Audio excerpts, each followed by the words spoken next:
Welcome to our Sayali fashion designer channel आणि मी आहे सायली। तर आपल्या आजच्या नवीन अशा छानशा व्हिडिओमध्ये मी तुम्हा सर्वांचं मनापासून स्वागत करते। तर बघा मग आज मी तुम्हाला खूप सुंदर अशी ब्लाउजची डिझाइन सांगणार आहे। ॲक्च्युअली होतं काय की त्याच डिझाइन बघून आपल्याला कंटाळा येतो, युनिक नवीन स्टाईलची काहीतरी डिझाइन बनवायची असते, कस्टमरला सुद्धा नवीन काहीतरी आयडिया द्यायची असते, पण कशा पद्धतीची डिझाइन द्यावी हे आपल्याला समजतच नाही। आणि काही बेसिक गळे असतात ते कस्टमरला खूप आवडत असतात आणि कस्टमरला त्याच गळ्यांमध्ये ती डिझाइन बसवायची असते। सो आज मी तुम्हाला खूपच सुंदर अशी ब्लाउज, छान असं लुक येणारी लेटेस्ट ट्रेंडिंग अशी ब्लाउजची डिझाइन सांगणार आहे। तर ही जी काही डिझाइन आहे ते याची मी तुम्हाला कटिंग आणि स्टिचिंग दोन्ही पण अतिशय सावकाश स्टेप बाय स्टेप आणि खूप काही महत्त्वाच्या टिप्स अँड ट्रिक्स सांगणार आहे, जेणेकरून हा व्हिडिओ बघून तुम्हाला अशी छानशी साडीला खूप सुंदर असं लुक येणारी ब्लाउज डिझाइन सहजच बनवता येईल। आणि सगळ्यात महत्त्वाचं म्हणजे याची पद्धत इतकी सोपी आहे की बायचान्स जरी तुम्ही कुणी नवीन शिकत असाल तरी सुद्धा तुम्हाला आपला आजचा हा व्हिडिओ बघून अशी छानशी ब्लाउज डिझाइन बनवणं खूपच सोपं जाईल। ठीक आहे, चला तर मग आता वेळ न घालवता आपण आपल्या आजच्या छानशा व्हिडिओला सुरुवात करूयात। आणि हा व्हिडिओ तुम्ही स्किप न करता पूर्ण नक्की बघा, जेणेकरून हा व्हिडिओ बघून तुम्हाला ब्लाउजला खूप सुंदर, साडीला खूप सुंदर असे लुक येणारी आजची ही डिझाइन सहजच बनवता येईल। ठीक आहे, चला तर मग आता आपण छानशी डिझाइन बनवायला इथे सुरुवात करूयात। आणि इथे तुम्ही बघू शकतात की हा जो काही ब्लाउज पीस आहे तर हा ब्रॉकेट टाईप आहे आणि सध्या अशा ब्लाउज पीसचा खूप ट्रेंडसुद्धा चालू आहे। त्याचा जो काही बॅक पार्ट आहे ना तर तो आपण ऑलरेडी इथे कटिंग करून घेतलेला आहे, अस्तर आणि मेन फॅब्रिक असं दोन्हींचं सुद्धा।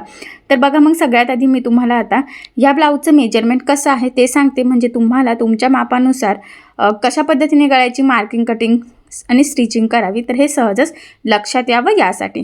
तर बघा मग आता हा जो काही ब्लाऊज आहे ना तर ती ब्लाऊजची जी काही उंची आहे त्यामध्ये आपल्याला 1 इंच मार्जिन एक्स्ट्राचं ॲड करायचं असतं। तुम्ही सुद्धा जी उंची असेल त्यात 1 इंच एक्स्ट्रा ॲड करायचं। तर इथे ब्लाऊजची उंची आहे 12, 1 इंच मार्जिन असं टोटल आपण 13 इंचाला मार्किंग करून घेतलेली आहे। त्यानंतर इथून टाकलेला आहे 2.5 इंचाची गळा रुंदी आणि 5.5 शोल्डर। ठीक आहे, त्याचबरोबर याचा मुंडासुद्धा आपण 5.5च घेतलेला आहे आणि 1.5ला मार्किंग करून बॅक साईडच्या मुंड्याचा शेपसुद्धा दिलेला आहे। इथून घेतलेला आहे छातीचा चौथा भाग म्हणजे 8.5 अधिक 1.5 इंच मार्जिन। अशा पद्धतीने 10ला मार्किंग करून हा बॅक पार्ट आपण इथे कटिंग करून घेतलेला आहे। आता सगळ्यात आधी गळ्याची जी काही मार्किंग आहे तर ती आपल्याला म्हणजे अस्ताच्या बॅक पार्टवर करायची आहे। तर बघा मग मी इथे जो काही मेन फॅब्रिकचा बॅक पार्ट आहे तर तो साईडला ठेवला आणि इथून आपल्याला गळ्याची मार्किंग करायची आहे। तुमचा जेवढा गळा असेल त्यामध्ये अर्धा इंच आपल्याला एक्स्ट्राचं मार्जिन ॲड करायचं आहे। तर बघा मग मी इथे जो काही गळा आहे त्यामध्ये अर्धा इंच मार्जिन असं टोटल 10 इंचाला मार्किंग केली। त्यानंतर 2.5 इंच गळा रुंदीची मार्किंग करून हा बॉक्स आपल्याला इथे ड्रॉ करायचा। ही आपली बेसिक स्टेप आहे, कुठलाही गळा असो त्यासाठी आधी हा बॉक्स ड्रॉ करावा लागतो। त्यानंतर आता इथे आपल्याला मटका गळ्याचा आकार द्यायचा आहे। बघा तर ह्या पद्धतीने मी डीप याचा शेप दिलेला आहे, यापेक्षा सुद्धा तुम्ही अजून डीप घेऊ शकतात, तर ते तुमच्यावर डिपेंड आहे। तर बघा ह्या पद्धतीने मग मी इथे ही मार्किंग करून घेतलेली आहे मटक्या गळ्याची। आणि आता आपल्याला इथे काय करायचं आहे, जो काही गळा आहे ना तर त्याच्या वरती सुद्धा एक मार्किंग करायची आहे। तर इथे मी 2 इंचाला मार्किंग केली आणि आडवं 1.5 इंचाला मार्किंग करून घेतलेली आहे। त्यानंतर हा छोटासा बॉक्स इथे आपण ह्या पद्धतीने ड्रॉ केला आणि नंतर इथून ह्या पद्धतीने शेप इथे मॅच करायचा आहे। तर हा आहे आपला गळ्याचा आकार। आता हा जो काही शेप आहे ना तर हा मी तुम्हाला दुसऱ्या चॉकने थोडा डार्क करून दाखवते, कारण आधीची थोडीशी मार्किंग वरती गेली होती मटक्या शेपची। तर मी बघा फायनली आपण खालचा जो काही शेप आहे तिथे ती घेतलेली आहे। तर बघा मग फायनल गळ्याची मार्किंग झाल्यानंतर आपल्याला ही जी काही मार्किंग आहे ना तर ही कॅनव्हास पेपरवर सुद्धा ड्रॉ करायची आहे, कारण की आपल्याला कॅनव्हास पेपर लावून हा जो काही मटक्या गळ्याचा शेप आहे ना तर हा रेडी करायचा आहे। त्यासाठी बघा मग मी इथे डबल फोल्ड करून घेतलेला आहे आणि जेवढा कॅनव्हास पेपर लागणार आहे तेवढा इथे मी कटिंग करून घेते। तर लक्षात राहू द्या, डिझाईन बनवण्यासाठी आपल्याला पेपर कॅनव्हास लागत असतो, कारण कॅनव्हास पेपरमध्ये 2-3 प्रकार असतात। तर गळ्यासाठी तरी आपण पेपर कॅनव्हास यूज करतो। तर तो या पद्धतीने डबल फोल्ड करून बरोबर काटोकट इथे आपल्याला ठेवून घ्यायचा आहे। इथे आपण एखादी पिनसुद्धा लावू शकतो, जेणेकरून आपलं ते हलणार नाही आणि गळा व्यवस्थित येईल, तिरका वगैरे जायला नको यासाठी। तर बघा इथे मी पिन लावली आणि त्यानंतर ह्या पद्धतीने ठेवल्या। फेंट गळ्याची मार्किंग दिसते तर ती फक्त आपल्याला स्केच पेनच्या साहाय्याने इथे डार्क करून घ्यायची आहे। बघा ठीक आहे, तर फक्त आपण इथे मटक्या गळ्याचा शेपच ड्रॉ करतोय, त्यानंतर हा सुद्धा करायचा, त्यानंतर फक्त आपल्याला लक्षात यावं यासाठी। ठीक आहे, हे बघा आता हा शेप ड्रॉ झाल्यानंतर हा जो काही आकार आहे ना, तर ॲक्च्युली हाच आपल्याला बॅक साईडला सुद्धा ड्रॉ करून घ्यायचा आहे कॅनव्हास पेपरच्या दुसऱ्या साईडला. तर तो आता आपण करून घेऊयात. तर बघा तो फेंट इकडे दिसतोय, तर तो फक्त आपल्याला डार्क करायचा आहे. या स्टेपमुळे काय होतं की सेंटरपासून दोन्ही पण शेप आपले सेम येतात, गळा तिरकं वगैरे जाण्याचे चान्सेस राहत नाही, याचाच अर्थ फिनिशिंगसुद्धा प्रॉपर येते. तर बघा ह्या पद्धतीने मार्किंग करून घेतल्यानंतर आता आपल्याला काय करायचं आहे की इथून कट केलं. ॲक्च्युली वरती थोडं तिरकं होतं तर ते सरळ केलं. आता कटिंग करताना कुठून कट करायचं, तर बघा आधी आपल्याला फक्त वरचा जो काही शेप आहे ना, तर तोच इथे कट करून कॅनव्हास पेपरने करायचा आहे. मटका गळ्याचा शेप आपण नंतर करणार आहोत, ठीक आहे. तर बघा मग मी ह्या शेपमध्ये हा कॅनव्हास पेपर इथे कट करून घेतलेला आहे. त्याचा सेंटर काढला आणि आता सगळ्यात आधी आपल्याला मेन फॅब्रिक आणि अस्तर एकमेकाला जोडून घ्यायचं आहे. त्यासाठी बघा मी मेन फॅब्रिक सरळ ठेवलं आणि त्यावर आपण कटिंग केलेला बॅक पार्ट ठेवून घेतला. त्याचीसुद्धा सेंटरची मार्किंग केली. त्यावर आता आपल्याला ह्या पद्धतीने कॅनव्हास पेपर ठेवायचा आहे आणि सगळ्यात आधी आपल्याला मध्यभागी एक टीप मारून घ्यायची आहे, जेणेकरून सेंटरपासून गळ्याचा शेप प्रॉपर दोन्ही साईडला सेमच येईल. तर बघा बऱ्याचदा आपण कॅनव्हास पेपर सेपरेट अस्तर लावून सुद्धा लावू शकतो, पण हा ट्रान्सपरंट ब्लाऊज पीस नाही आहे, त्यामुळे तुम्ही डायरेक्ट लावला की ह्या स्टेपमुळे काय होतं की आपला कमीत कमी टाईममध्ये कॅनव्हासचा गळा रेडी होतो. तर बघा सगळ्यात आधी मध्यभागी एक टीप मारून घेतली आणि ही टीप मारल्यानंतर जो काही आपला प्रॉपर शेप आहे एक्झॅक्टली त्यावरच आता आपल्याला टीप मारून घ्यायची आहे. महत्त्वाचं म्हणजे टीप मारताना काळजी घ्यायची आहे की आपला जी मार्किंग आहे ना एक्झॅक्टली त्यावरच टीप येईल, जेणेकरून आपला गळ्याचा आकार चेंज व्हायला नको. यासाठी ही स्टेप खूपच इम्पॉर्टंट आहे. सो ही तुम्ही सुद्धा आठवणीने फॉलो करायची आहे. इथून इथेपर्यंत, नंतर बघा सरळ जे काही होतं तिथपर्यंत केलेलं आहे, पुन्हा इथपर्यंत आणि त्यानंतर सरळ, म्हणजे जसा आकार आहे तसा, फक्त आतल्या साईडचा मटका गळा आपण इथे घेतलेला नाही. हा पॉईंट खूप इम्पॉर्टंट आहे, लक्षात राहू द्या. आता गळ्याला टीप मारून झाल्यानंतर लगेचच आपण कमरेच्या साईडला सुद्धा साधारणतः अर्धा इंचाचं मार्जिन ठेवून इथे टीप मारूयात. ॲक्च्युली आता ह्या स्टेपमुळे काय होतं की गळा आणि कमरेचा पार्ट आपला दोन्ही सोबतच रेडी होतो, त्यामुळे इथे आपल्याला कमरपट्टी लावण्याची गरज पडत नाही आणि आपला टाईम वाचतो देखील आणि फिनिशिंगसुद्धा छान येते. एक्स्ट्राचं मी इथे कट केलं. त्याचबरोबर गळ्याच्या मध्ये सुद्धा एक लाईन किंवा पाव इंच एवढंच मार्जिन ठेवायचं आहे आणि बाकीचं सगळं आपल्याला इथे एक्स्ट्राचं कट घ्यायचं आहे. म्हणजे कॅनव्हास पेपर झालं, अस्तर झालं, मेन फॅब्रिक, हे सगळंच ठीक आहे. या पद्धतीने कट झाल्यानंतर ह्या शेपला आपल्याला द्यायचे आहे छोटे छोटे कट्स, जेणेकरून ज्यावेळेस आपण हा जो काही बॅक पार्ट आहे हा सरळ करू त्यावेळेस तो प्रॉपर असा फोल्ड व्हावा आणि त्याचबरोबर त्याचा गळ्याचा आकार आपल्याला हवा आहे तसाच प्रॉपर फिनिशिंगसाठी यावे, त्यासाठी ही स्टेप खूपच इम्पॉर्टंट आहे. तर बघा मग मी इथे ह्या पद्धतीने हे सरळ करून घेते. गळ्याच्या साईडला व्यवस्थित प्रेस करायचं, कानेकोपरे प्रॉपर असे बाहेर काढायचे आहे आणि कमरेच्या साईडला सुद्धा व्यवस्थित प्रेस करून घ्यायचं आहे.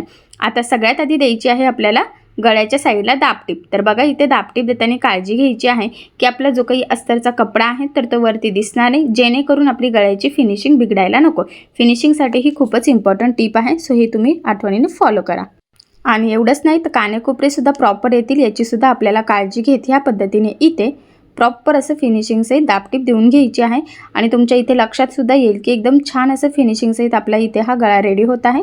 तर मी तुम्हाला एकदा दाखवते सुद्धा. हे बघा किती सुंदर असा शेप आलेला आहे, जसं आपल्याला हवा आहे तसाच, ठीक आहे. त्यानंतर आता लगेचच आपण कमरेच्या साईडला सुद्धा दाबटीप देऊन घेऊयात आणि इथे सुद्धा काय करायचं आहे, अस्तरचा कपडा वरती दिसणार नाही याची काळजी घ्यायची आहे, म्हणजे कमरेचा साईडसुद्धा आपला प्रॉपर असा फिनिशिंगसहित रेडी होईल. याचाच अर्थ आपली डिझाईन आणि ब्लाऊज सगळंच प्रॉपर असं फिनिशिंगसहित छान असं तयार होईल. तर बघा मग इथे फायनली आपण कमरेच्या साईडला सुद्धा दाबटीप देऊन घेतलेली आहे. इथे बघू शकतात कमरपट्टी लावण्याची गरज नाही आणि कमीत कमी टाईममध्ये आपलं अस्तर जोडलं गेलेलं आहे, म्हणजेच गळा आणि कमरेचा पार्ट रेडी झाला. त्यानंतर ह्या पद्धतीने जेवढं शक्य आहे तेवढं कमीत कमी मार्जिन पकडत आपल्याला इथे अस्तर आणि मेन फॅब्रिक कडेकडेने जोडून घ्यायचं आहे. सगळ्यात महत्त्वाचं म्हणजे हे जोडताना कुठे गोळा होणार नाही याचीसुद्धा आपल्याला काळजी घ्यायची आहे. मुंड्याची शेप वगैरे काही चेंज होणार नाही, या छोट्या छोट्या गोष्टींची काळजी घेत ह्या पद्धतीने आपण हा संपूर्ण बॅक पार्ट कडेकडेने जोडून घेतला. आता हे जोडल्यानंतर याचं जे काही एक्स्ट्राचं मेन फॅब्रिक म्हणजे ब्लाऊज पीसचा कपडा जो एक्स्ट्राचा आहे तर तो कटिंग करून इथे परफेक्ट मापाचा बॅक पार्ट आपल्याला रेडी करून घ्यायचा आहे. कारण तुम्हाला सगळ्यांनाच माहीत आहे की अस्तरवर आपण परफेक्ट कटिंग करतो, पण ब्लाऊजचा जो काही मेन फॅब्रिक असतो म्हणजे ब्लाऊज पीस तर तो आपण थोडंसं एक्स्ट्राचं मार्जिन ठेवून कटिंग करत असतो, जेणेकरून स्टिचिंग करताना आपल्याला सोपं जावं यासाठी. म्हणूनच ह्या पद्धतीने आधी आपण हा परफेक्ट असा बॅक पार्ट रेडी केला. गळासुद्धा प्रॉपर फिनिशिंगसहित इथे आपला तयार झालेला आहे. त्यानंतर आपल्याला इथून बघा मटक्या गळ्याचा जसा आकार आपण ड्रॉ केला होता ना तसाच इथे आकार काढून घ्यायचं आहे आणि एकदा मी चेक केलं की ते 2 इंच आहे की नाही, म्हणजे आपण मार्किंग करताना त्याच पद्धतीने दिलं होतं म्हणून. ठीक आहे, आता बघा हे प्रॉपर असं मार्किंग झालं. तर ह्या पद्धतीने पुन्हा फोल्ड करून अलगत प्रेस करायचं आहे बघा ह्या पद्धतीने, म्हणजे तीच मार्किंग दुसऱ्या साईडला सुद्धा होईल. ठीक आहे, आणि त्यानंतर बघा मग इथे मी थोडासा कपडा घेतलेला आहे. आता हा बघू शकता तुम्ही 2.5 इंचाचं म्हटलं तरी चालेल. 2 इंचाची पट्टी हवी आहे आपल्याला. तर मी दोन्ही साईडनी मार्किंग करून घेतली आणि बरोबर आपल्याला ह्या पद्धतीने इथे दोन्ही साईडने टीप मारून घ्यायची आहे. आणि तुम्ही इथे बघू शकतात की ह्या प्रॉपर फिनिशिंग सहित बो इथे सिंपल पद्धतीने मी रेडी करून घेतलेला आहे. 2 इंचाचा आहे, मध्ये एक गोल्डन बटन लावलेला आहे. आता हा जो काही रेडी झालेला बो आहे तर हा आपल्याला इथे मध्यभागी लावून घ्यायचा आहे टीप मारून. तर आता आपण टीप मारून घेऊयात. तर बघा मग बरोबर जिथे मार्किंग केलेली होती ना, म्हणजे जो काही आपली आडवी पट्टी आहे ती त्याच लेवलमध्ये आपल्याला तो बो लावायचा आहे बरोबर. मग मी त्याच लेवलमध्ये टीप दिली. सेम दुसऱ्या साईडला सुद्धा फक्त त्याच लेवलमध्ये इथे टीप देऊन घेते. लक्षात राहू द्या, स्टार्टिंग एंडिंगला थोडंसं लॉकसुद्धा करायचं आहे, जेणेकरून ते लवकर निघण्याचे चान्सेससुद्धा राहणार नाही. ठीक आहे, आता बघा दोन्ही साईडने टीप मारून झालेली आहे. आणि यानंतर आता आपल्याला इथे बोच्या कडेला जे काही एक्स्ट्राचं आहे ना तर ते सुद्धा कट करायचं आहे. तर बघा मग ह्या पद्धतीने व्यवस्थित ते कट करून घेतलेलं आहे. आणि हे कट केल्यानंतर इथे आता आपल्याला एक लेस यूज करायची आहे. तुम्ही तुमच्या आवडीनुसार कुठलीही लेस इथे यूज करू शकतात. गोल्डन तर शक्यतो कुठल्याही लेसवर मॅच होते, म्हणजे गोल्डन कुठलीही लेस कुठल्याही कलरवर कुठल्याही ब्लाउजवर इझिली मॅच होत असते. पण इथे मी जे काही लेस वापरणार आहे तर ती ह्या पद्धतीचे बघा, ज्या कलरचा बो आहे ना तर त्या कलरची लेस आहे, म्हणजे त्रिकोण त्या कलरचे आहे आणि गोल्डन आणि तो कलरचं कॉम्बिनेशन आहे. मी पुन्हा सांगते, तुम्ही तुमच्या आवडीनुसार कुठलीही लेस लावू शकतात. आणि ह्या पद्धतीने मी फक्त तेवढ्याच शेपला इथे लेस लावून घेतली आणि इथे लेसला डबल टिपसुद्धा देऊन घेत आहे. मी बऱ्याचदा सांगत असते की लेस जाड बारीक कशीही असो, शक्यतो त्याला डबल टिप देत चालायची. तर इथे सुद्धा तुम्ही डबल टिप देऊन घ्या, मी सुद्धा दिलेली आहे. सेम बरोबर त्याच लेवलमध्ये दुसऱ्या साईडला सुद्धा आपल्याला लेस लावून घ्यायची आहे. लेस लावताना आपला बो त्यामध्ये व्यवस्थित कडेने पॅक होईल याची काळजी घ्यायची, म्हणजे तिथून धागे निघण्याचे चान्सेससुद्धा राहणार नाही. ठीक आहे, आणि इथे सुद्धा आता मी डबल टिपच देऊन घेत आहे.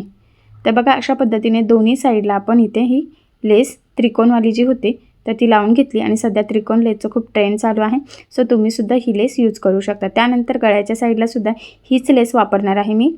तुम्ही वेगळी पण यूज करू शकतात किंवा सेमसुद्धा, शक्यतो सेम करायची, म्हणजे डिझाईनला छान असं लूक येईल. आणि जी मार्किंग केलेली आहे मटक्या गळ्याची बरोबर त्याच मार्किंगवर आपल्याला ही लेस लावायची. महत्त्वाचं म्हणजे ही लेस लावताना खालच्या साईडला पुन्हा त्या 2 लेस दाबल्या जातील, म्हणजे तिथून लेससुद्धा खराब होणार नाही आणि त्याचासुद्धा धागे वगैरे निघणार नाही. तर याची आपल्याला काळजी घ्यायची आहे. तर बघा मग व्यवस्थित कडेकडेने आपण ह्या पद्धतीने ती लेस लावून घेतलेली आहे. आणि एक्स्ट्राची आता मी इथे कट करते. आणि ही जी काही लेस आहे ना तर इथे सुद्धा मी डबल टिप देऊन घेत आहे, म्हणजे ती व्यवस्थित पॅक होईल.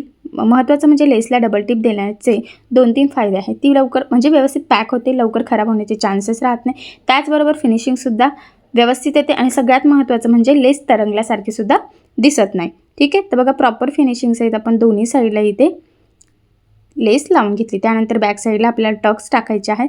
तर बघा जी काही सेंटरची मार्किंग आहे ना तर तिथून आपल्याला 4.5ला मार्किंग करायची आहे.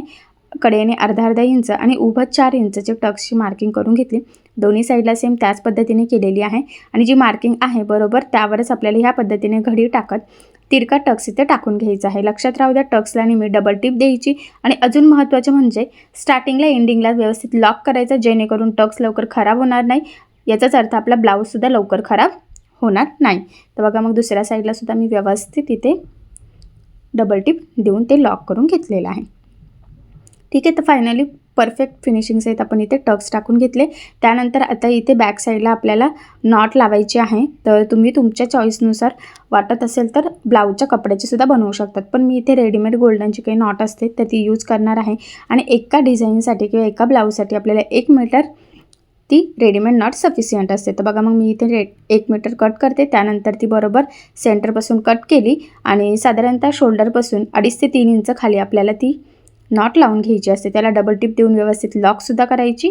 आता बघा एका साईडची मार्किंग दुसऱ्या साईडला आपण करून घेऊयात, जेणेकरून दोन्ही साईडला एकाच लेवलमध्ये आपले नॉट लागले जातील, म्हणजे आपला लेवल चुकणार नाही, फिटिंगला व्यवस्थित बसेल आणि फिनिशिंगसुद्धा प्रॉपर आहे. सेम त्याच पद्धतीने दुसऱ्या साईडला सुद्धा नॉट आपण इथे लावून घेतलेली आहे. आता ही नॉट मी तुम्हाला बांधून दाखवते आणि याला आता तुम्ही तुमच्या आवडीनुसार कसेही लटकन यूज करू शकता. फॅब्रिकपासून बनवू शकतात किंवा रेडीमेडसुद्धा यूज करू शकता.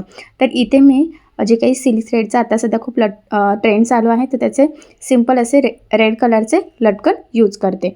तर इथे बघू शकतात की फायनली खूप सुंदर असा एकदम सोप्या पद्धतीने आपला हा मटका गळ्यावरची ही आजची बॅकनेक डिझाईन रेडी झालेली आहे. आणि नक्कीच या छानशा डिझाईनमुळे आपल्या ब्लाऊजला खूपच सुंदर असं लूक येणार आहे. बऱ्याचशा कस्टमरला मटका गळा हवा असतो आणि तो सुद्धा थोडासा कमी डीप हवा असतो. तर इथे सुद्धा कस्टमरला जास्त डीप नको होता, त्यामुळे आपण जरा कमी डीपमध्येच ही डिझाईन बनवलेली आहे. जर तुमच्या कस्टमरला डीप चालत असेल तर तुम्ही यापेक्षा डीप बनवू शकतात. नक्कीच छान असं लूक येईल. ठीक आहे. तर अशा पद्धतीने फायनली मटका गळ्यावर आपण एकदम सोप्या पद्धतीने एकदम कमीत कमी टाईममध्ये छान अशी डिझाईन बनवलेली आहे. सो अशी छानशी ट्रेंडिंग डिझाईन तुम्ही सुद्धा नक्कीच बनवून बघा.